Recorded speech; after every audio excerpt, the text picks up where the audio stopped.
Hello, my name's Miss Woodall and I'm a psychology specialist teacher. Psychology is a really popular and interesting A-level, so I'm going to give you some information to help you decide if it's the right A-level for you. Psychology is the scientific study of human behaviour, and scientific is the key word here. The exam board states that we are a science subject due to the amount of scientific content and our method of study, and I'm going to explain more about that shortly.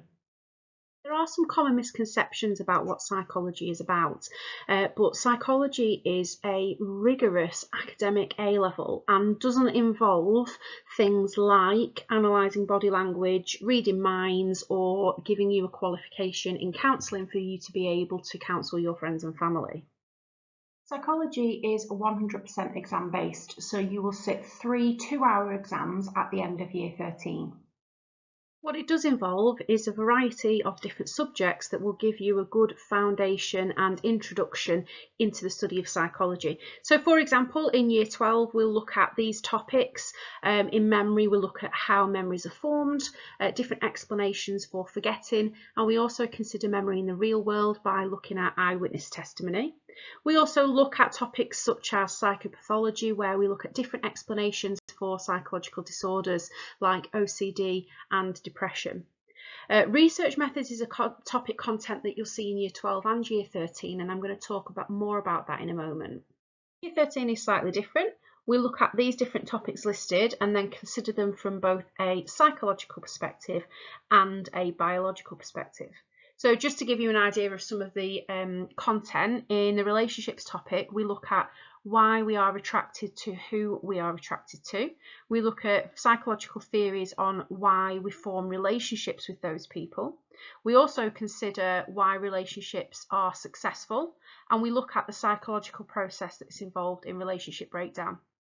There's also a section on this topic that looks at virtual relationships. So we consider how online communication is different to face-to-face communication. You will have noticed that research methods is a topic that is involved in both year 12 and year 13. It's a very important part of the psychology A-level because it accounts for 33% of your overall grade. And research methods is looking at maths and scientific method.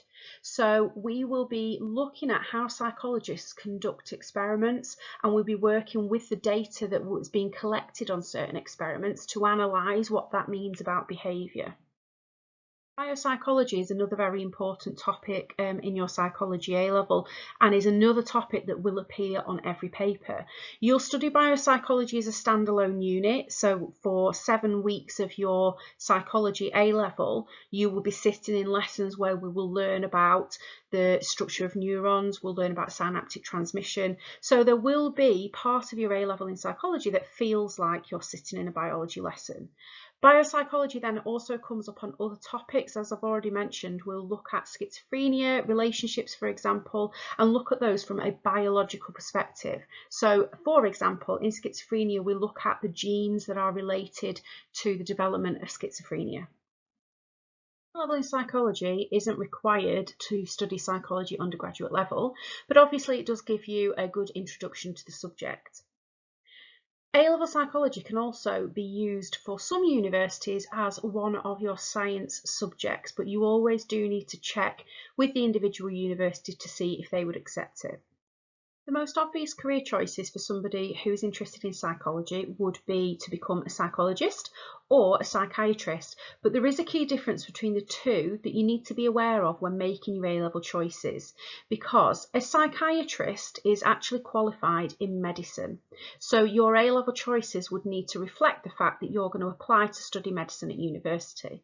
You'd then specialise in psychiatric services once you've qualified as a doctor. So in the same way that a paediatrician specialises in children's medicine, a psychiatrist specialises in psychiatric services.